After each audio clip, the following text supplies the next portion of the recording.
자, 이제 제가 약속한 대로 여러분께 시간을 드리려고 하는데요. 시간이 얼마 안 남았습니다. 전체적으로 봤을 때 한 10분, 15분 남았는데 여러분들에게 제가 규칙을 정하겠습니다. 1인당 질문 하나만 가능하고 그 질문은 20초 이내라 해야 된다라는 겁니다. 아니, 왜 그러면 자기 의견을 발표하는 것이 되면 그러면 제가 타협을 해서 30초로 하겠습니다. 30초. 이제 자, 30초로 해서 1인당 하나씩 질문이고요. 그리고 서너 분 질문을 했을 때 그것을 가지고 답을 하도록 하겠습니다. 자, 제일 앞에. 예. 저도 이런데 한 번 다 했지만 이렇게 하면 안 돼요.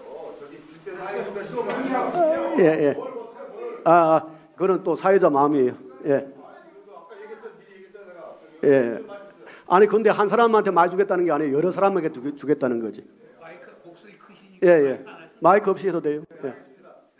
존경하는 문정교수 죄송합니다. 저도 문정교 교수님 강의 많이 들었거든요. 이전 교수님한테 하나 드리는데 저기 문정 교수하고 이전 교수 10초씩만 하겠습니다. 이전 교수님한테 드릴 말씀 뭐냐?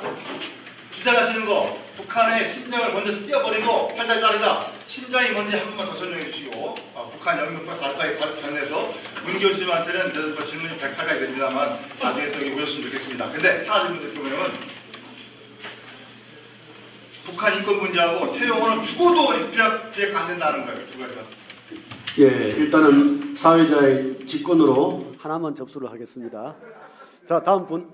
예.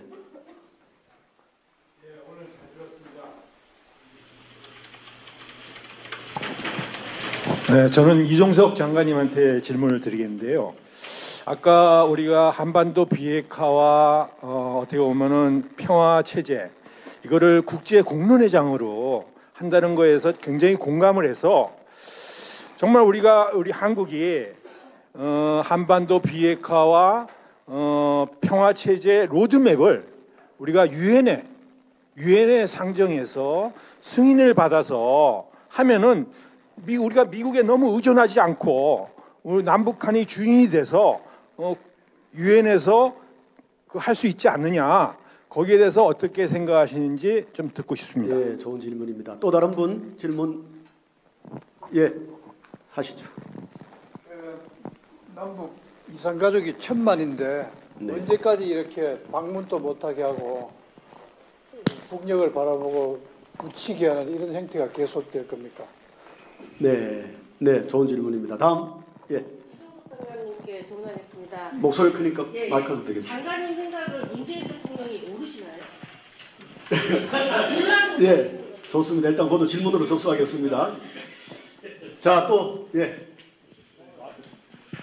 질문이 말씀해 주셨던 것들 좀 이어서 보면 미국이 북한에 해줄 수 있는 것, 그 전에 북한이 해야 되는 선제 조치, 그걸 우리가 유도해 줄 수 있는 방법 중에 북한한테 좀 우리가 구체적으로 줄 수 있는 아이템으로 미래 신성장 산업에 대해서 우리가 투자해 주겠다든지 그런 식의 우리가 촉진하는 역할을 할 수는 없는 건지. 예를 들어서 어제 삼성전자가 발표한 시스템 반도체에 투자를 하겠다 하는데 그거를 우리나라와 북한의 접경 지역에 투자를 하겠다든지 그런 구체적 아이템을 주면 북한 쪽에서도 북한 주민들한테 선전을 할 수 있고 그러면은 선제 조치도 할 수 있고 그럼 그 다음에 제재 해제까지 이어질 수 있는 게 아닌가 그런 생각이 드는. 좋습니다. 또 다른 분.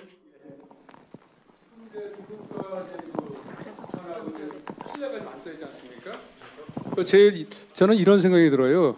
지금 일괄 타결을 하려니까 서로가 안 되지 않습니까?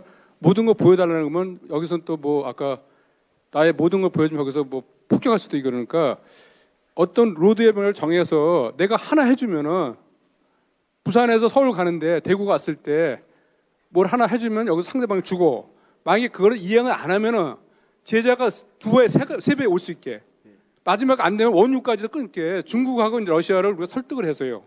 자, 우리가 완화를 해주겠다 미국이. 그 대신 니네들이 이걸 안 지키면은 이중으로 더 온다. 최악이 안 되면 니네들 원유까지 끊을 수 있는 그런 로드맵을 정해주면은 어떠시냐는 이렇게 생각 들어요. 예, 좋은 질문입니다. 예. 자, 이제 마지막으로 할까요? 마지막 질문 받도록 하겠습니다. 오늘 굉장히 좋은 여러 가지 의견 말씀 참 잘 들었습니다. 제가 노무현 재단 고유 과정에 너무 잘 들었던 것 같아요.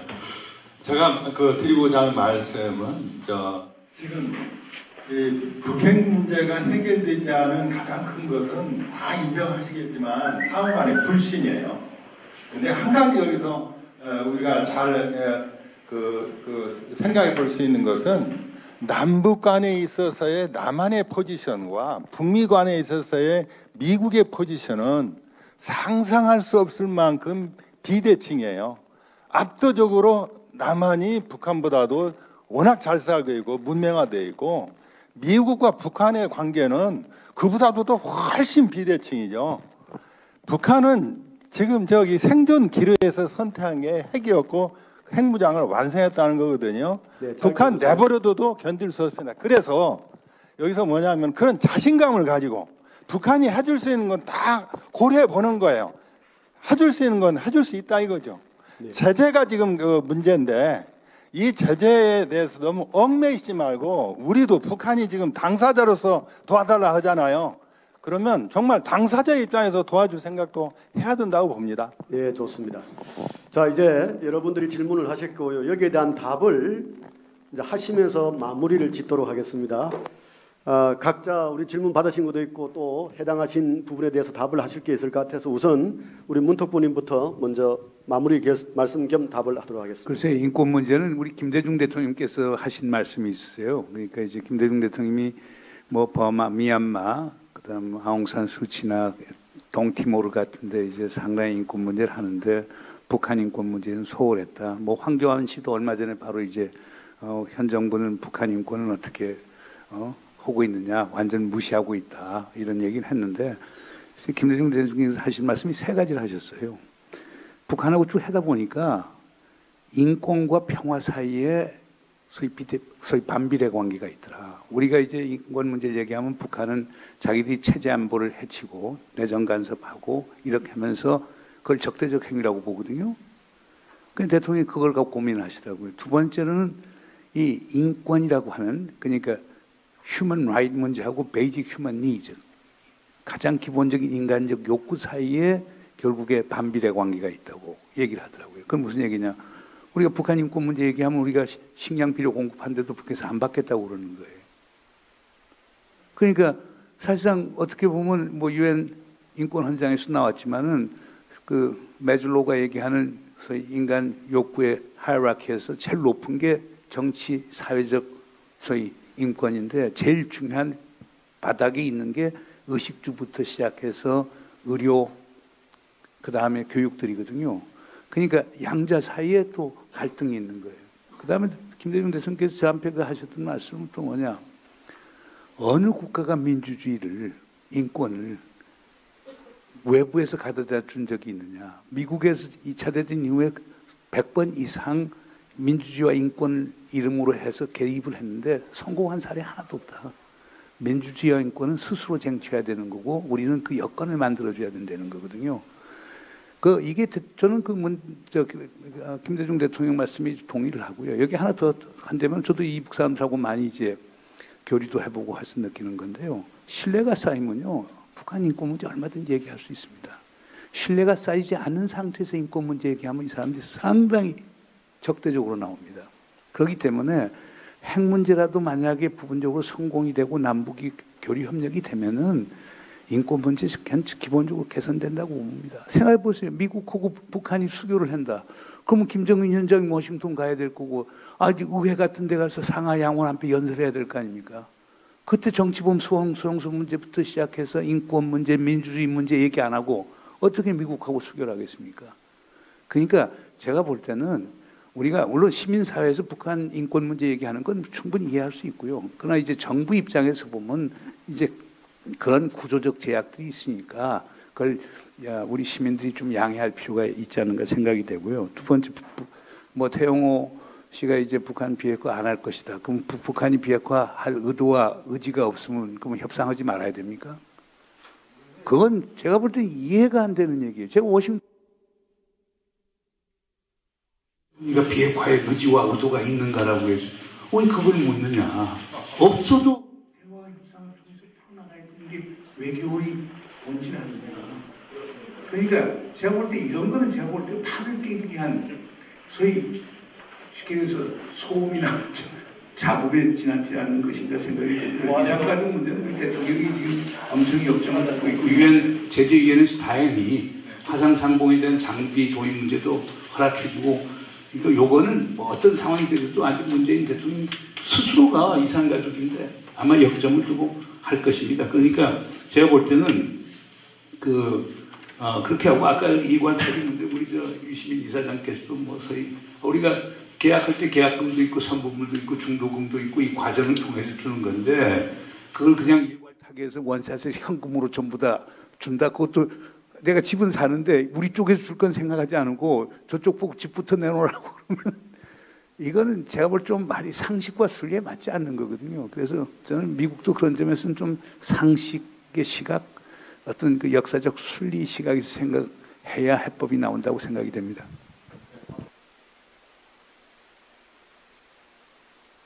참 고전해요. 아까 어떤 질문자께서 이야기하셨는데 이종석 장관님께서 아까 이야기하셨던 그런 것을 문재인 대통령이 알고 계실까 그랬는데 알고 계시겠죠? 알고 계시죠. 예, 다음.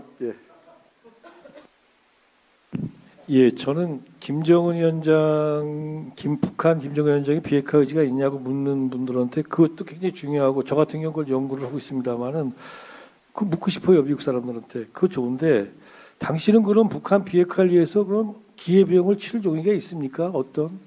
그것도 묻고 싶어. 도대체 북한이 비핵화하는데 뭐를 당신이 희생할 용의가 있는지 우리가 물어야 돼요, 사실은. 그래야지 맞는 거 아니에요. 북한이 조건부로 비핵화하겠다든지 쟤네들이 지금 저 깐깐한 쟤네들이 무슨 그냥 비핵화한다는 거 아니잖아요. 그래서 이런 걸 좀 물으면서 다녀야 된다, 지금. 그 북한 심장, 그 선생님 심장 때문에 말씀은 아마 제가 전에 몇 달 전에 하여튼 사지가 있다면 어차피 한꺼번에 비핵화는 안 되니까 북한 심장을 딱 떼어내버려서 결국 할 수 있게 이 얘기를 했잖아요.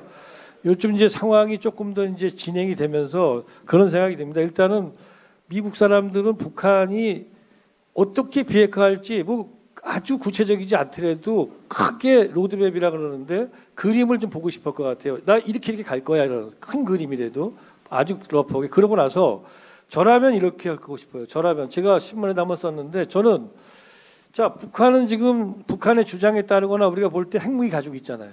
근데 핵무기를 미국의 본토에 날릴 수 있는 대륙간 탄도미사일도 가지고 있다라고 돼 있어요 지금. 그렇죠? 그러면 뭐가 그렇게 어려워? 나머지 북한 영변 핵시설을 포함한 모든 기타 핵시설 프로그램 다 폐기하는 거야 다. 그래도 가지고 있잖아. 북한이 원하는 게 미국과 맞짱떠서 미국 본토 전체를 다 치는 게 아니란 말이에요. 강대국과 약소국 사이의 전략적 거부 능력, 핵을 갖고 있는 전략적 거부 능력은 미국이 북한을 때리면 LA 한 군데만 맞아도 미국은 안 되는 거란 말이야. 그러니까 그 핵무기 갖고 있으라 이거야 ICBM. 그 대신에 모든 핵을 다 핵시설 프로그램을 전국적인 걸 다 포기한다면 그쯤 되면 아마 트럼프 대통령이 가지고 가서 봐라. 북한이 이제 분명히 이제 핵 의지 있는 거 아니냐라고 할 수 있고 그쯤 되면 북한에 대한 민수경제 분야 해제 정도는 할 수 있지 않느냐. 이렇게 크게 일단 한번 딜을 하고 그 다음에 이제 현존하는 핵무기와 ICBM을 철거하는 문제는 아마 시간과 단계가 많이 걸릴 거예요. 그걸 조금 잘라. 그래가지고 한다면 저는 가능성이 있다. 그래서 미국의 빅딜과 북한의 단계적 비핵화의 어떤 절충점을 찾는다. 근데 이런 얘기를 하려면 우리가 북한에다가 말빨이 있어야 되기 때문에 가서 이 말빨을 세우면 가서 하면 조금 되지 않을까 이런 생각을 해보고요. 우리 로드맵을 그럼 뭐 미국을 우회해서 유엔에 가서 하면 어떠냐. 정말 그렇게 됐으면 좋겠는데요. 국제정치 현실이 우리가 지금 여기서 계속 얘기하는 것이 남북관계 자율성을 얘기하고 있습니다. 지금 유엔 얘기를 하는 게 아니고 미국하고 얘기해서 지금 남북관계를 잘 풀어보자고 얘기하는 수준이거든요. 이 수준의 우리의 능력을 가지고 미국을 우회해서 유엔 가서 한다는 거는 뭐 아까 이금 교수 말했는데 한국 경제 포기하자는 얘기 아니냐 이거랑 마찬가지이기 때문에 현실성은 없어 보입니다. 남북 이산가족은 임정인 선생님 말씀하셨지만 안보리결이 밖에 있어요. 여기에 무슨 뭐 이산가족 상봉을 위해 가지고 뭐 컴퓨터하고 뭐 화상하는데 무슨 제재 위반되는 게 들어간다. 여러분, 북한 경제에 도움되는 게 들어가서 안 된다는 것이 안보리 결의의 핵심이지, 이산가족 상봉하는 기자재 들어가는 거를 문제시하는 건 아니잖아요. 그러나 안보리 결의에 걸릴 수 있다. 그러면 우리가 강하게 아니라고 하면서 이산가족 상봉 몇천 명이라도 하자고 하고 거기에 따른 비용을 지출할 용의가 있다고 표시해야 된다. 알겠습니다. 빨리 끝내라 그러네요. 뭐 문재인 대통령께서 제 생각을 뭐 글쎄요, 아실 거라고 봅니다. 아시는 게 아니라 제가 말씀드리는 거에 감히 제가 제가 업죽지만은 제 생각에서 제가 대통령님만큼은 아니지만 아마 대개 공유하고 계시지 않을까 싶습니다. 무슨 얘기냐? 대통령께서 가장 답답할 것 같아요. 각 부처가 좀 나서가지고 말이죠. 미국한테 통일부는 통일부답게 행동하고 외교부는 외교부답게 미국 설득하고 뭐 이래야 되는데 그게 안 되니까 답답하시지 않겠어요? 전 그래서 대통령은 오히려 앞서가는데 그걸 갖다가 뭔가 수행할 수 있는 사람들이 잘 수행이 안 된다는 쪽에 더 방점을 두고 있고요. 그래서 좀 그걸 잘했으면 좋겠다는 생각을 합니다. 마지막으로 제재 해제를 북한이 위반할 때 그 위반하면 더 강하게 하면 될 거 아니냐. 맞습니다. 그래서 그래도 희망적인 게 뭐냐면 지난번에 최선희 제2부상이 그 평양에서 기자회견하면서 기자회견문에다 쓴 게 뭐냐면, 아니 북미 회담장에서 하노이에서 트럼프가 야, 그 스냅백, 다시 말하면 우리 일단 제재를 좀 해제해주고 북한이 만약에 제재해줬는데 비핵화 이행 안 하고 또 말 안 들으면 그 용수철을 꾹 눌렀다가 놓으면 툭 튀어나오는 것처럼 다시 제재 다시 복원하면 될 거 아니야. 그 말 했단 말 했잖아요. 이런 것들이 굉장히 중요한, 향후 우리가 중재할 때 중요한 그 중재 요소가 될 거란 말이죠. 그래서 이런 걸 잘 살리면 좋겠다라는 생각을 합니다. 이건 교수님. 예, 저는 뭐 질문을 안 받았기 때문에 뭐 안 받을 거라고 예상을 하고 있었기 때문에 뭐 전혀 간단하게 짧게 말씀드리겠습니다. 한국 남한하고 북한하고의 국가 비전을 얘기할 때 가장 결정적인 차이는 뭐냐면, 북한은 항상 강대국 얘기를 합니다. 그러니까 강성대국, 뭐 문명 강국, 핵 강국. 그러니까 북한이 얘기하는 국가 비전은 어떻게 보면 19세기, 20세기적인 사고방식인데, 김정은 위원장도 김일성 주석의 옷도 입고 뭐 중절모도 쓰고 손도 여기다 집어넣고 하는 것들을 보여주면 결국은 아직까지도 19세기, 20세기적인 그 강대국을 지향하는 사고를 하고 있는 것이죠. 그래서 아까 비핵화에 있어서 가장 문제가 되는 것이 상호 신뢰 부족이라고도 얘기를 했지만, 상호 신뢰 부족에 더해서 북한이 갖고 있는 비전도 저는 하나의 커다란 장애가 된다고 생각합니다. 강대국을 지향하는 국가가 다른 강대국들 다 핵 갖고 있는데 우리도 핵을 가질 수 있는 거 아니냐라고 생각할 수 있는 것이죠. 그래서 사실은 우리나라는 항상 보면 뭐 중진국, 뭐 준경국, 평화해오, 무슨 가교국가 뭐 이런 정도의 그 국가 비전밖에 갖고 나오질 못하는데, 그게 뭐 장점도 있고 단점도 있습니다만, 북한이 국가 비전을 얘기할 때 좀 국제사회에서 알아들을 수 있는 그런 용어들을 앞으로 좀 썼으면 좋겠어요. 뭐 오지랖이 넓다라든가 뭐 이런 그 19세기, 20세기적인 그런 용어가 아니라 이제 국제사회에서도 통용이 될 수 있는 용어와 비전과 이런 것들을 좀 갖고 나오면 훨씬 더 신뢰 구축에 도움이 되지 않을까 이렇게 생각합니다. 이상입니다. 네, 여러분들이 답변을 하시는데요. 마지막 한 청년에 우리 그 답변을 안 하신 것 같은데, 작년에 우리가 노무현 재단에서 14선언 11주년 기념식을 위해서 평양을 방문을 했어요. 그때 우리 이종수 장관님도 가셨고 여러분들이 가셨는데, 그때 우리가 느꼈던 것이 북한이 과학기술을 매우 중시하고 과학기술 인력, 특히 전자계통의 인력을 매우 많이 양성하고 있다라는 것을 알게 되었습니다. 따라서 아까 마지막에 질문하신 것처럼 우리 한국의 첨단 어떤 제품, 첨단 기술과 필요되는 과학기술 인력은 북한의 과학기술 인력과 상당히 협력할 여지가 앞으로 있지 않을까 이런 생각을 합니다. 자, 이상으로 답변도 다 된 것 같습니다. 오늘 장시간 이렇게 들어주셔서 감사드리고 토론자 여러분께도 감사를 드립니다. 감사합니다.